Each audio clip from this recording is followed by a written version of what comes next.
Hello, I'm Dave. And I'm Rob. And you're listening to The List Makers, a spin-off podcast from The Doctor Who Show. This is episode 52, where our lists today will be top 5 remakes of classic episodes with Disney budget, brackets, with the original cast, sent in by listener Peter Field. Peter, thank you very much for sending this in. I think this is the first one that you've had come out of Turlo's Hat of Rassilon, so we really appreciate that. Rob, you ready to go? I'm ready to go, Dave. I think it's me first this month. It is you first this month, so let's dive in and make your list. Okay, in at number 5, I've got Trial of a Time Lord. Oh, wow. I mean, why wouldn't you want to do this? At its core, Trial of a Time Lord is this courtroom drama, they're popular on telly, meets sci-fi adventure, they're popular on telly, which is something very different to a lot of Doctor Who. I think there's room here for everything. You know, political intrigue, moral dilemma, there's time jumps, there's baddies. Colin Baker's Doctor really gets a chance to shine in different places and showing off a real range of emotions. He's angry, he's comedic, he's everything in between. I think a big budget reboot would turn this into a really binge-worthy thriller, Dave. I do. And you're getting 4 stories for 1. Indeed. So, bit of a cheat. Wouldn't be a list without a cheat from you, Rob. No, that's very true. In at number 4, I've got The Demons. I think this is begging for a high-budget remake because folk horror is having a real moment at the moment, if I can put it that way. And The Demons could, just slot right in with that whole independent film A24 vibe. You know what I mean by A24, that production I do, house? yes. Yeah. You get these lush countryside visuals, you get the pagan rituals, you get the master as, full-on charismatic cult leader in his spooky vicar getup. Let's go all in with the horror too. Let's get a giant stone gargoyle box done in CG so it doesn't look crap. Basically make it The Wicker Man meets Doctor Who with money. And I think this would be bloody great. Yeah. You missed out a moment there to say, with horns. Okay, there you go. In at number 3, I've got The Ark in Space. Ooh. This one's a stone cold classic even without a remake. Yeah. But it is itching for a visual sort of glow up because let's be real, the story is basically Aliens meets Doctor Who already. But let's give it the full Ridley Scott. Keep the body horror, the slow transformation into the Wirren, the claustrophobic setting, but throw in some high-end production, flickering corridor lights, maybe a little more goo. I think Tom Baker's original performance still stands tall, but imagine that with real money behind it. Oh. Yeah. In at number 2, I've got The Abominable Snowman. I think this one would thrive on a big budget because you just picture those misty Himalayan mountains, picture that in widescreen, Yeti coming out of the fog, this lavish monastery with all sorts of cultural detail in there. And it's interesting because the original was atmospheric despite its limitations. I mean, what stood in for the Himalayas? Was it Wales? Did they go to Wales for that one? Snowdonia, I've been there. Yeah, I mean, they did pretty well back in 67, but, you could go full-on mystical epic with this. Monks, mind control, ancient evil intelligence. It's got all these ingredients, of a real prestige sort of sci-fi fantasy, and seeing the second Doctor in his fur coat in a proper snowstorm. Oh, yes, please. So, yeah, Abominable Snowman. Nice. Your number 1, Rob. In at number 1, Dave, I wouldn't be surprised if we get a snap here. I've got the Daleks Master Plan. I mean, this is the big one. It's the 12-part epic. It's the MCU-style event series of 1960s Doctor Who. So give that a big budget. And I think Master Plan becomes a massive intergalactic time-hopping space opera with, lush alien worlds, terrifying Dalek Empire, give some actual time for the tragedies of Katarina and Sarah Kingdom to hit. You could even restructure it as a 2-part movie. I mean, done right, Dave, this could be Doctor Who's answer to Andor. Ooh. How about that? Yeah. I like that. That's my list. That's a strong list, Rob. That's a very strong list. Thank you very much. I was quite confident of one snap there at the end, but for the rest, I have no idea where you'll go with this, Dave, honestly. Well, let's find out. Let's just let this flow out and see how it goes. Okay. Now, Rob, I've got my list of 5, and when I was making this list, I wasn't quite sure whether to go with stories I think fail because of production and therefore need the budget, or stories I think are awesome and just want to see them with a Disney budget. So I've split the difference and got a mix of both. Interesting. Okay. Number 5, I've got The Power of Kroll. This is definitely, in my mind, a pretty good story that is let down by just some very ropey effects. Unfortunately, when you make the central aspect of your story the great big giant squid monster Kroll, and the puppet's not bad, but it's not great, and certainly the way that it's mattered into the other shots, particularly the model of the refinery, which is terrible. I think that's just a real problem. You then got to the Swampies. Look, they're doing their earnest best, wandering around in slightly iffy green makeup, and the location footage isn't bad, but imagine time spent on a proper location shoot for that. Imagine a proper big CGI Kroll with tentacles that can actually interact with people rather than just people sort of wrapping themselves in a tentacle with the footage reversed. You could really make something there because you've got a Robert Holmes script, you've got Robert Holmes characters, you're saying something about colonialism, you've got the epic quest for the key to time. It's a big story, it's a good story, but it is all about the big monster. And the big monster just doesn't quite work. So I want to see that go up there. Okay. Number 4, I've got another story that I think has wonderful ideas, epic grandeur, a wonderful sci-fi space setting, but utterly fails because it doesn't work. And that is Terminus. Yeah, okay. Imagine Terminus with a proper CGI models, the great big Terminus model, the other spaceship model, the pirate ship model. Imagine better spacesuits for the pirates rather than what they've got. Imagine better sets for Terminus. Imagine the Garm done with proper Disney money, not just a fluffy dog's head with, some Velcro over his mouth. It doesn't even have a throat. He's just got cloth over his mouth, Rob, and red bulbs for eyes. I mean, yeah. But the Garm is a wonderful concept and something that is that very scary, or well, meant to be a very scary thing that you think is a big bad thing, but he's actually just misunderstood and turns out to be a goodie. Imagine if the engines that they're trying to shut down were more than a sort of 1 metre square sitting in the back of a studio. It's just imagine if that little android that's meant to capture Nissa is more than a few knitting needles on a lamppost. Like, it's got such a great premise, Terminus, and it could be done as a wonderful. You invoked aliens before with Ark in Space, and I'm going to do the same. That alien sort of vibe, I think, would just be fantastic. Would Nissa still take her dress off randomly? Well, yes, but it would be a much more expensive dress. Okay, I'm in.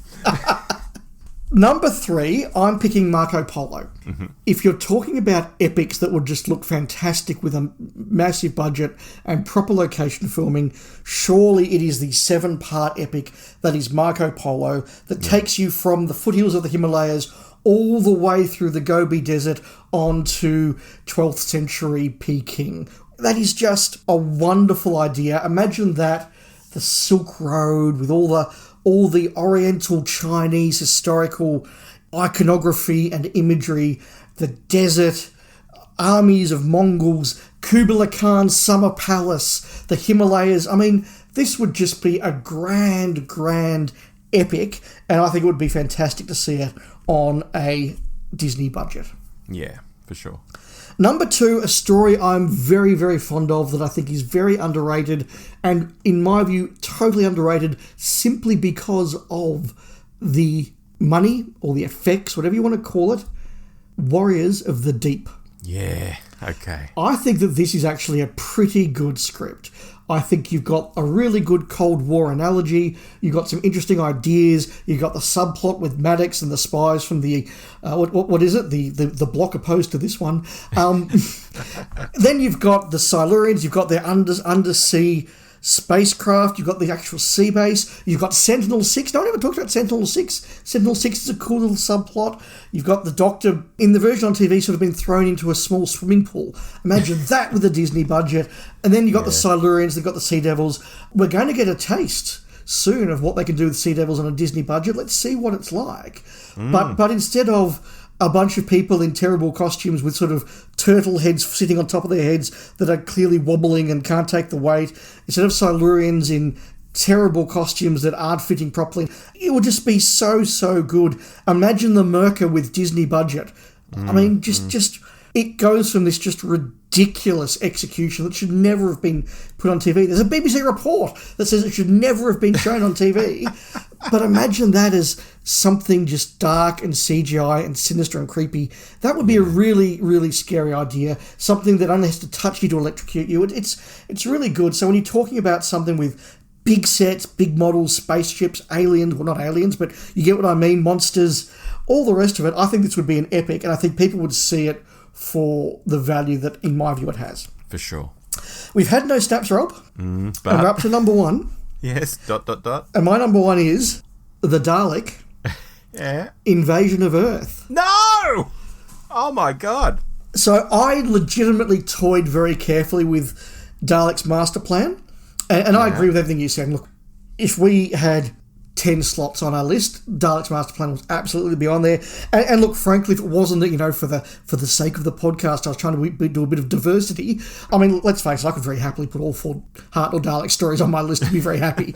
but that would be dull for the listeners. So I chose Dalek Invasion of Earth over master plan, but very, very tightly. So you've lucked out there, Rob. You could easily have got a snap there. Wow. But what I thought about was all the aspects of Dalek Invasion of Earth that I think would just be really, really good. The filming around deserted London looks good as it was in 1964, but would be epic on a budget. All the little things like the slither, I think would be really just, I mean, let's face it, it's sort of a blob with a little claw on the TV version.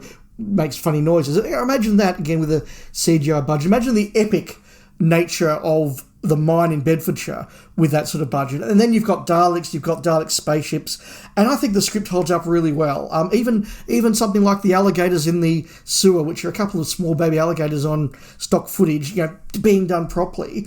But I think that concept of a devastated Earth is something you would lean into. Even the movie version, Dalek Invasion of Earth 2150 AD, still only does London and Bedfordshire. Yeah. I think if you were doing this today on a Disney budget, you could really expand that, actually show the Dalek invasion of Earth. And I think that would make a real difference. There's just so much there that I love. It's a top 10 story for me, but I just think it would be even better with a budget. Wow. That was a good list. I like it. I like yours as well. I would be happy with any of these 10. I think that's a fantastic one, Rob. One of yours that I toyed with, an absolute no-brainer, Marco Polo. Yep. But when I was making my notes on Abominable Snowman, I was sort of saying, when you could do the monastery with all this cultural sort of detail, you could make that look really lavish. But yeah, Marco Polo's on another level. I think of something like the Young Indiana Jones Chronicles, where they recorded across a lot of different locations around the world for most of the episodes. And it does really add something to actually go to these places, which is what I'm thinking you would do on the Disney budget, not just get the big digital backdrop and put that behind people on a soundstage. You would actually go to these places and it would look beautiful. It would look amazing. Yeah, I think that's correct. And look, Ark in Space wasn't one that popped into my mind, but the moment you've said it, I've gone, yeah, okay, Rob's right. That is a classic. That is a stone cold classic. But yeah, the Wirrn are very clearly sort of hollow tubes put on top of somebody that get bobbed up and down with their little floppy legs sort of floating around, and then you've got those gorgeous little puppet Wirrn that get pulled across the outside of the Ark. Yeah. Look, and as soon as you said, I thought that's absolutely right. Do it with something like the budget of Alien Romulus, and you've got an even bigger epic. Oh, it'd be terrifying, Dave. Well, that's the other problem. You couldn't make it now. That's probably true, actually. Not as a Doctor Who story. No way. A couple of runners-up I had, Rob. Yes. The Invisible Enemy. Okay. Yeah. All right. Look, that is definitely a story where the audacity of the script is not matched by the ability or the budget of the effects team. But is it that great a story even with a budget? I'm not quite sure, so I didn't include it. I'd have to think on that one. A Pertwee story I had that only just missed out as well was Frontier in Space. All right, there's your space opera. And there's your doing master plan. Yeah, there's your space opera. It's over multiple locations. You've got different spaceships. You've got futuristic Earth. You've got Draconia. You've got a prison on the moon. You've got the planet of the Ogrons. I think that this is one where a budget would really suit it well. And yes, you would do different locations for all of those. I think you'd go and find a location to be the Draconian Emperor's Palace. You'd go and find a proper location to be the Planet of the Ogrons. I actually think that the effects and the models and the costumes in Frontier in Space are pretty good, which is why I didn't include it in my top 5. But obviously they can be improved upon. It would be epic with a budget. The one thing that is obviously terrible and would absolutely benefit is the monster on the Planet of the Ogrons, which is just a giant blob. Yes. Now, Dave, I think I might have intrigued you with my concept that Master Plan would be Doctor Who's answer to Andor if you threw a lot of money at it. Yes. Your thoughts?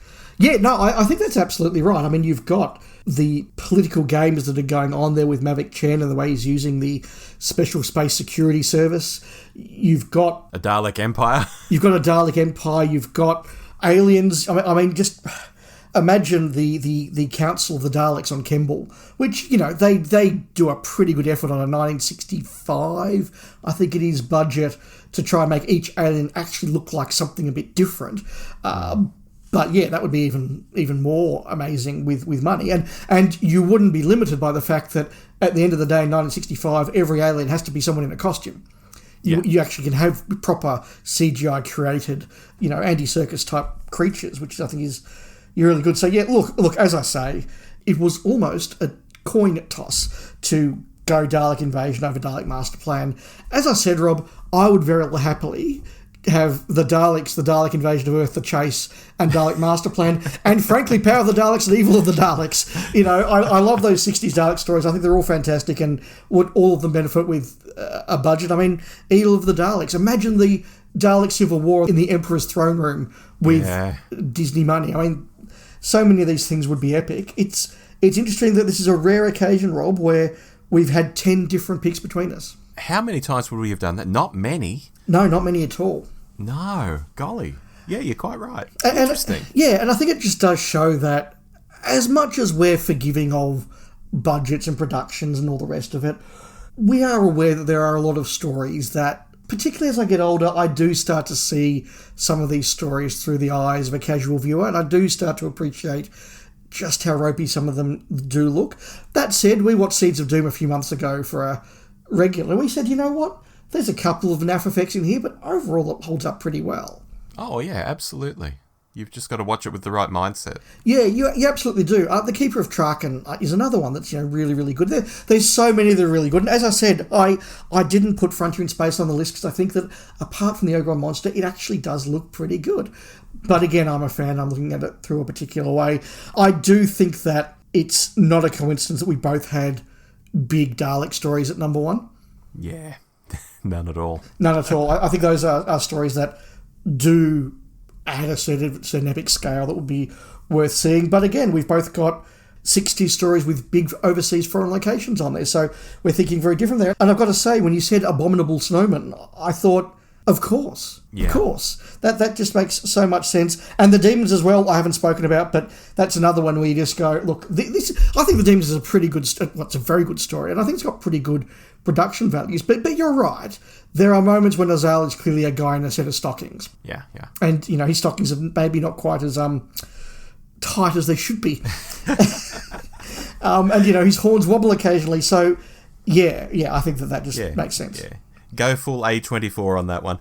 But look, instead of the Abominable Snowman, one of my runners-up, and I know we're coming up to time, was The Invasion, which I think would have been really good too. And I almost put it in because I love Cybermen, but I went Abominable Snowman.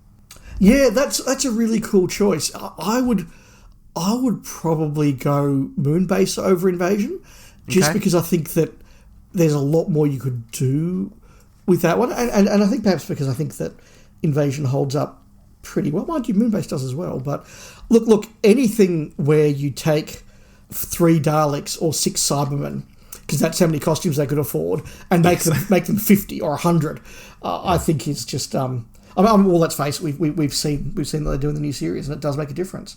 It does. Although it doesn't rescue a bad script. No.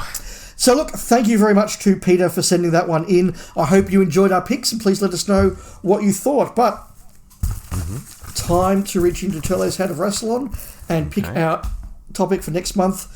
Oh, this will be a fun one, Rob. I'm looking forward to it. It is from Dylan Mooney, and it is top 5 master stories. Oh, we've never done that before. We haven't done that before. In 50-something episodes. That's amazing. That's amazing. So, top 5 master stories.